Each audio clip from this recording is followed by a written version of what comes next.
রাজধানীর মিরপুরে নিরাপদ পথচারী পারাপারে জায়গার অর্থায়নে পরীক্ষামূলক প্রকল্প চালু করল ঢাকা মেট্রোপলিটন পুলিশের ট্রাফিক বিভাগ।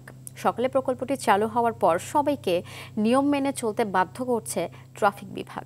প্রকল্প পরিদর্শনে গিয়ে ট্রাফিক বিভাগের অতিরিক্ত কমিশনার মোহাম্মদ সরোয়ার বলেন, পাইলট প্রকল্প হিসেবে মিরপুরে জেব্রা ক্রসিংয়ে চালু হলেও পর্যায়ক্রমে ঢাকার বিভিন্ন সিগন্যালে এটি চালু করা হবে। নির্বিঘ্নে যানবাহন চলাচল ও পথচারীদের শৃঙ্খলা ও নিরাপত্তার জন্য এই প্রজেক্ট নেওয়া হয়েছে।